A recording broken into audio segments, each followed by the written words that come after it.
My mother, she died from labor, but guess what? About 20-something years later, I find out that was a lie when this random lady comes into my life, and guys, you won't believe the reason I was lied to. It might shock you. Hey everyone. Until recently, I believed my mother died during childbirth. But after my father's recent and very sudden death, a woman, she appeared, claiming to be my mom and flipping my life upside down. I really don't know who else to turn to with what's going on in my life now, so I'm here to seek some guidance, advice on really anything that can help me try and navigate this crazy woman. My grandmother had always told me that my mom, her daughter, died due to complications during childbirth, and that was that. I never questioned her because why would you lie about something like that? So, long story short, I grew up without a mother, but always longing for one. You know, those scenes in the 90s feel-good movies where moms would brush their daughter's hair and comfort them after a really rough day at school. I never had that, so I always wanted that. My father was always great though, and I had plenty of love and lived a pretty comfortable life, but he was, after all, my father and the sole breadwinner of the family. So I barely saw him around, and even if times he was around were really good. So, my grandmother, my mother's mother, became the person I looked up to. Even if we have become, well, people who cook and clean for us, my grandmother would always cook for me, breakfast, lunch, and dinner. She made sure I ate all my packed lunches for school, got my homework done, and had pretty decent grades. She stayed with me through nights when I had nightmares and was scared of the dark, cried with me on the kitchen floor when I broke up with my first boyfriend, and even helped me get into university. I would be so lost without my grandmother's support. She's everything to me, you know. So when my father suffered a stroke a few years ago and had to be bedridden, I wasn't really concerned with how I was going to fare without him, but rather I actually began to reflect on how I would fare without my grandmother, who was also getting really old.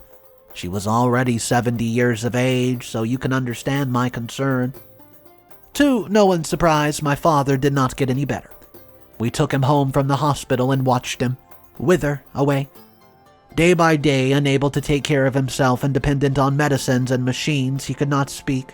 But you know what? Watching him mute, unable to utter a word, but still able to open his eyes and nod, I thought he was at peace. I thought he was just taking his time to say goodbye, slowly, making sure that we were well taken care of, and you know what? We were. All thanks to his hard work. I really think he got a stroke because he always tried to work too hard, trying his best to make sure that we were all provided for, and even after the death of my mother, this year my father died, and my grandmother was 72 years of age. Life was looking pretty gloomy. I felt death for the second time and feared for my own loneliness. I realized how fragile life really was at this point in my stage of life. Death, it strips you of all your ego, just like that. It puts your life into perspective, and you're really just going to get to see what matters to you and what doesn't. And in that moment, as I stared at my father's open grave, I feared the death of my own grandmother and my own eventual death one day. My own little life, it'll be no more in this infinite universe. It won't be that same, and I'll just be dead, just like my father and mother before me. At that point, I thought maybe I was wrong because death kept following me around and I was constantly dying while at the same time not being able to live. I stayed in my room for a while after that, doing nothing but tending to my grandmother and realizing all the little things that she now needed help with. She had bad knees and required weekly physical therapy. I watched her do it with heavy sadness, realizing how old she's gotten. But life goes on, so eventually I went back to work and decided to hire a nanny for my grandma. Even if she kept complaining that she could not do things on her own and she didn't really need help, that went on for a while until one day I got a strange, damning email. It was an email from a strange woman named Rhiannon, saying that she was my mother and wanted to meet up. The woman claimed that she had been forced to stay away from me by my father, her then-husband, who was always abusive towards her. She suspected wanted full control of my life. That didn't sound like my dad. But she did share my mother's name and include a photo of her and a baby picture of me. So I stupidly decided to meet her without telling my grandmother about it. I didn't think much of it. I just thought Rhiannon might just be some crazy lady out to swindle me for money. But boy, oh boy, was I wrong. I met her at the local cafe and got to spend the whole day with her. Her stories were kind of off. You see, she always talked about my father in a bad light and was generally indifferent about my grandmother. But she also kept talking about how awful she felt life was without me. And after hearing about my father's death, she thought now would be the time to come after me and reconnect. Because no one stands between us, but it was funny. I managed to connect with her. On some level, I felt like I could actually talk to someone who understood me and was going to be there for me, which is basically my mom. We had things in common. We had a favorite band together, we shared a favorite TV show, and then, more than anything, she and I had personalities in common. I sat there at the cafe thinking, wow, did I just find my mother? No, that can't be true. She had to be some type of swindler who must have learned all these things from social media or Google. I mean, I do post about them, so she could have easily just known or learned about them one way or the other. At the end of our talk, she proposed that we meet again the same time next week, and well, she wanted to catch up on me and my life and where I had been. After all, we had 26 long years to catch up, and I was really intrigued by her story of where she had been for the past 26 years. The claim that around my birth, my father used to be abusive towards her. Instead of defending her, my grandmother used to just let things slide because he had money and they needed it. But she could not do it after giving birth, and she finally could not take it anymore. She knew that she could not bring me along, but she promised herself that one of these days she would come back for me, even if it took 26 long years. Since then, apparently, she had found a husband who actually loved her and cared for her, but she never forgot about the child that, she had over 20 years ago. She told me that she regrets leaving me behind every damn day, but she hoped that I would know why she did it and that I would understand, and that was the only way that she knew how to save herself. It was selfish, but she hoped I would understand. To be honest, I was really hurt at first. For one, I still did not feel like I could trust her, and two, I must admit, I was getting angry at the thought of how she loved her baby at the hands of someone that she knew was abusive. But then again, at the end of the day, my father was never abusive, so I was just trying to gauge the situation at hand. We met a couple times after that until eventually I don't know how she decided to come back to her house, and of course, only my grandmother was there. I was busy at work. Apparently, they had a little bit of a tiff. When I came home that night, my grandmother was crying.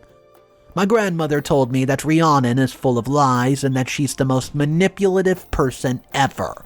The reason she left our family all those years ago is not because my father was abusive, but because she was in love with another man, and she was very stubborn about it. She could not see why my father had to offer, so she just decided to leave us. She also told me that when Rhiannon came over that day, she was accusing my grandmother of a lot of things, including taking my father's side when she should have taken hers and keeping her away from her baby. But my grandmother was saying that she did that to herself. She was being so unreasonable, she was threatening to do a lot of things if they did not allow her to just do what she wanted. So I really don't know what to think about it at that point. On one end, my grandmother had just confirmed that Rhiannon really is my mom, but also that she came with a lot of baggage. She didn't die, but she chose to leave me. Then why did she choose to come around after my father's death? Was it really because she felt guilty about leaving? Has she really grown, and do I realize, mistakes? My grandmother did not think so. She thought it's because she wanted to take what my father had inherited, because my grandmother believed she had already divorced her husband and was almost penniless. After talking about this more with my grandmother and going over my feelings about having grown up without my mom, nearly recently losing my father, and just the overall anxiety that I felt when I saw grandmother aging so fast before my eyes, I thought it would be nice to at least hear my mother out more, and I want to do this with my grandmother by my side. I hope that we can somehow start over and live together as a family. I know it sounds naive, but I believe if I have my grandmother by my side while I talk to Rhiannon, then we can finally see or try to understand what she wants. And I'm hoping it's something more positive, like her wanting more family. I don't know, and not my father's inheritance. The day came when Rhiannon finally came around. We had lunch together, and she started to talk to us very calmly about how she had recently divorced her husband, and so she started to think more about her life and choices that she's made. She was genuinely trying to reconnect with us, trying to make amends for what she has done before, and then with glassy eyes, she looked at my grandmother and apologized for all the pain that she caused. But then, my grandmother, calm as a cucumber, looked her in the eye and said, "Honey, there's no family here. You've made your choices, you've made your decisions, so face the consequences." This upset Rhiannon so much that she stood up from her chair across the room and raised her hand at my grandmother. Well, I reacted so quickly and managed to stop her from slapping my 72-year-old grandmother. Realizing what happened, my grandmother immediately called emergency services and reported a case of battery. Update 1, 3 months later. Guys, it's been 3 months since we filed a battery case against Rhiannon. Since no slapping was actually done, we didn't really have a case against her. But then again, what case was there against her anyways? I mean, being a bad mother who abandoned her child 26 years ago? She will, and you can say that it was also her right to do so, but here's the thing. Rhiannon took this as an opportunity to retaliate against my grandma, as she was being smart about it. After the charges were dropped, I decided that I wanted to patch things up with Rhiannon, so I would invite her to the house more frequently, starting with once every 2 weeks. That became once a week, and we would do everything from just reading to watching TV together. My grandmother was weary of her at first, but eventually she managed to warm up to her. She even began to be really nostalgic about the time that she raised my mother as a child. I then came to realize that the person I thought was my grandfather was actually not my mother's father. My grandmother got pregnant out of wedlock with my mother, but managed to marry my grandfather in the span of a few years. My grandmother also stated her regrets about raising her the wrong way. She was really young and felt like she didn't do her justice, especially in those really early years. But that's where trouble began to brew. My grandmother's apology seemed to have only led me to a bit more resentment for my mom. She began to needle and gaslight her, saying that she remembered things differently, like how they lived in a one apartment and not the other way around, or that they had a different neighbor, or that she went to a different school. And then slowly and surely, my mother began to question my grandmother's sanity. When my grandmother was not in the room, she would whisper in my ear that she believed my grandmother was showing signs of dementia, and that's why she was remembering things differently. At that time, since I wasn't really thinking straight after my father's death, I actually began to believe that maybe my grandmother did have dementia and could not live at home anymore. To be honest, more than anything, I was propelled by grief. This led me to believe that my grandmother deserved more than someone who came home in the evenings to help take care of her. Even if I've managed to hire her a nanny, I still felt like I was not doing enough for her. And so, at Rhiannon's insistence, I began to look into nursing home options for Grandma. I did not consult her, as I did this because I knew she would outright say no. She would just feel bad about leaving me alone, but that was just the thing. I felt then that I wasn't really alone, not with Rhiannon visiting us once a week now, and so it was decided that my grandmother would live in a nursing home that specializes in dementia care, so that she would have only the best care that she needed. I felt like this was the right thing to do. I mean, my grandmother has done so much for me. I wanted her cared for during the most critical moments of her life. With my grandmother in the nursing home, I began to spend time with Rhiannon. She would still come by the house once a week, and we would all do sorts of things together. I finally felt like I had a mother that I could consult with about all my life problems, whether it was work, relationship with my friends, or heck, even potential boyfriends. It was nice to have someone to talk to, you know? I began to realize that even though I really love my grandmother and everything that she's provided for me, having a mother is such a different experience because, in a way, she knows what you've been through and is closer to you in age than your grandmother is, so you can rely on her even more. I didn't realize it at the time, but I was slowly fading away from Grandma, who at the time actually needed my support the most. I'll only visit her in the nursing home once a week, whereas before I would see her at home every day, so it was a big change for her. During this time, she became more and more bitter because I realized that whenever I came over to her, I'll only talk about it because that's what I've been doing. I've been catching up with my mother, whom I haven't seen in almost 3 decades. Well, eventually, when I visited my grandmother and she brought this up, I was actually torn between my job, Rhiannon, and along with, I would visit her so we could have a nice family outing together.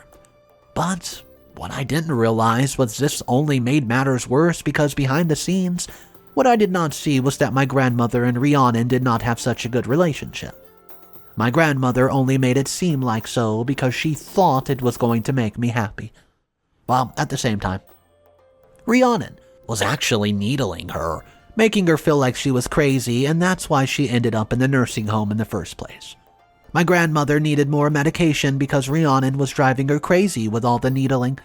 Meanwhile, I was just so stupid because I was just sitting there listening to them and I didn't realize that she was talking crap about my grandmother. I would even laugh along to Rhiannon's stories like that.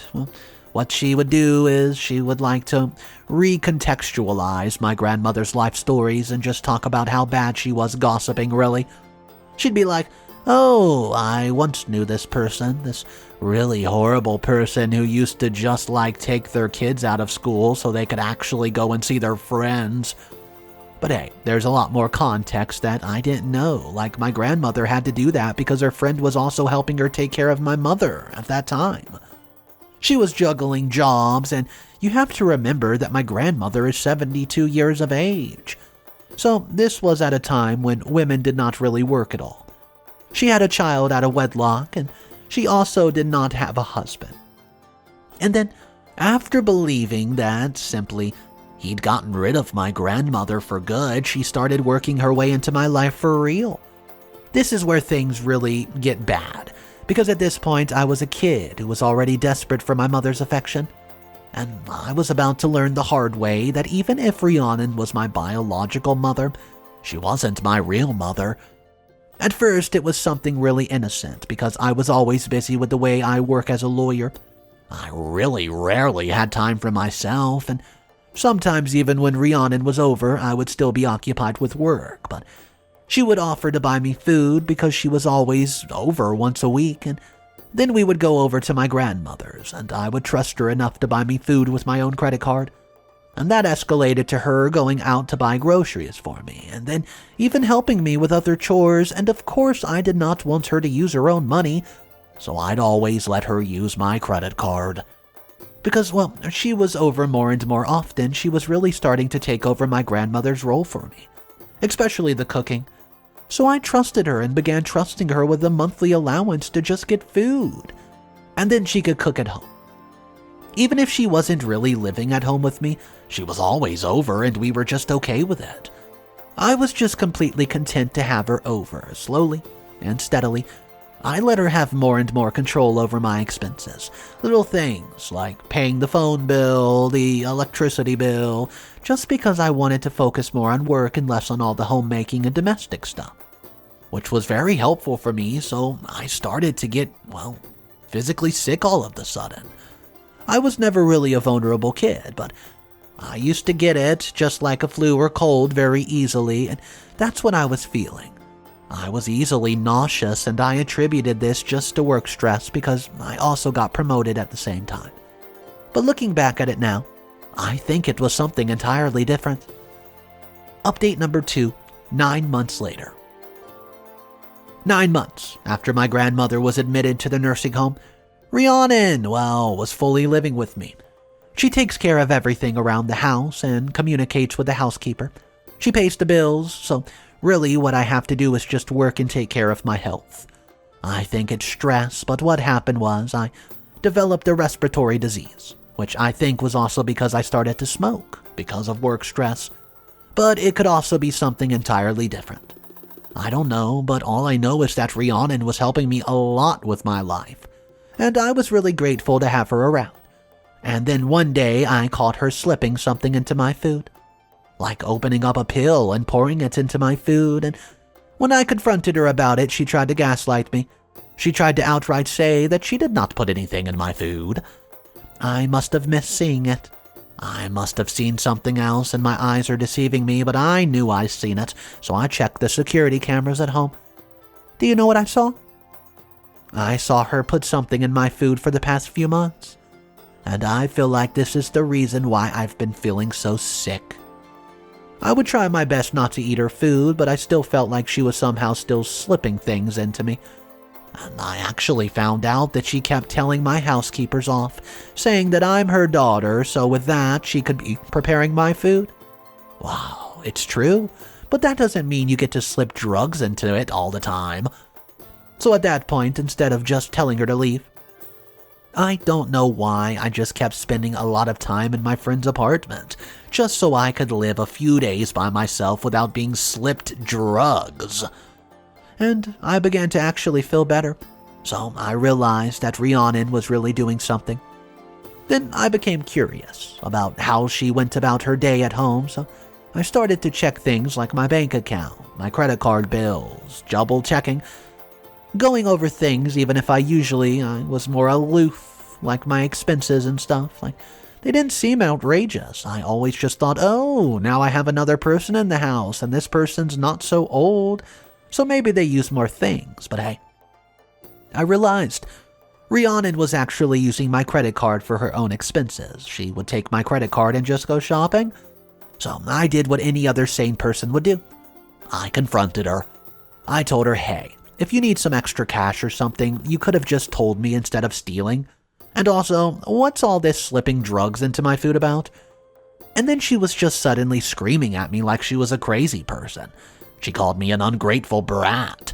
How I was living in things and doing crazy stuff about how I was actually exactly like grandmother. So quick to just try and blame everything on her, but of course I tried to reason with her. Like, if you're actually spending my money without telling me and putting drugs in my food, how is that blaming things on you? You're literally the one doing it. After I said that, my mother, Rhiannon, just stormed out of the house and slammed the door. And then she didn't come back home for like another 3 days. Honestly, I was thinking good riddance, because what the duck? My grandmother, she was right. My mother was absolutely crazy, and I simply should have listened to my grandmother. At that point, I began to question everything that was happening with my grandmother too. Did I make the right decision in putting her into a nursing home? Then suddenly, 3 days later, I found out where Rhiannon had gone. Apparently, in the time that she spent living with me and just me allowing her to take charge of my expenses and access to my home, she had changed the name and contact to her grandmother's nursing home so that she can become her primary caretaker. After Rhiannon stormed out of my house, she checked on my grandmother and got her out of the nursing home God knows where. I tried to contact the police about it, but because the police informed me that it was my mother who kidnapped my grandmother, that this was a domestic family case, I should first try to resolve it within the family before getting authorities involved. Which was really frustrating for me because I didn't know where my grandmother was, and my mother was crazy. She had been drugging me for how many months now? Almost a year? And she even got me to put my grandmother in the nursing home in the first place. I don't even think she had dementia. Soon after, I did hear from Rhiannon. Well, but she only got in touch to state her demands. Basically, what she was asking for was everything that my father left me in exchange for my grandmother's life. I wish I was kidding, but no, my mother actually put me through that after abandoning me for 26 years. I guess my grandmother was right. She did come back just for the money. Final update 1 month later. Hey guys, I finally got the police involved, and they managed to get my grandmother back.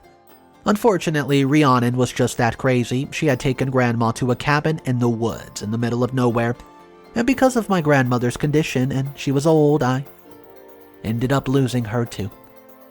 Because of the kidnapping and my grandmother's death under duress, Rhiannon got a 14-year life sentence in prison. And that's it. That's basically what happened to my whole family, and I'm alone. My father died. My mother, who I thought was dead, came back to life. Apparently, she was alive the whole time, pretending to be dead. I thought she came back because she was finally ready to be my mom. Nope. She came back for my father's inheritance money, and in the process of doing that, she also managed to kill my grandmother. So finally, I was left alone.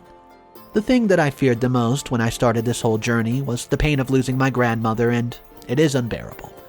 I feel like I really should not have put her in the nursing home. I feel so guilty, I really do, for everything I've done to her since the moment Rhiannon showed up. I should have been better. I don't know how I'll live with this guilt or with myself. So now that I'm alone in this house, my father's left me, I try my best to show up to work every single day. But honestly, things have been hard mentally, even if work is actually good. I hope I'll find it in me to forgive myself or what I did to my grandmother, and that she'll also forgive me. And Rhiannon, well, you better believe that some people are just horrible. And you better pray that you don't have people like that in your life, much less have them as your mother. Okay, so this story, at first it was sad. Then it got a little happy. I was like, oh man, OP's actually gonna find her mother again and kind of rekindle these things. But no, it turns out that this story was not a happy ending. It was sad. And I can't help but think about the grandmother, who was always there for OP. She even warned OP, hey, this mother that just came back into your life, yes, this is your biological mother, and yes, we did lie to you, but I'm telling you, she is not the person you think she is. She is evil, vile, and toxic.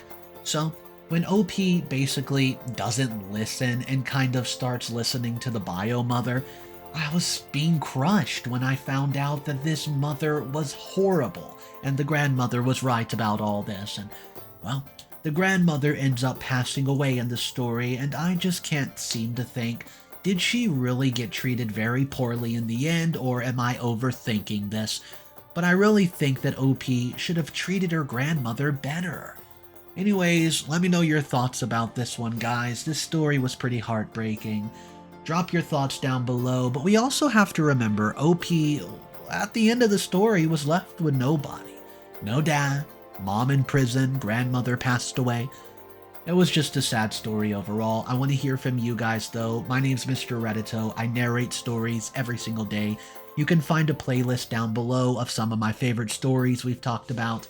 I'll see you guys tomorrow, but just remember, it is cool to be kind. See ya!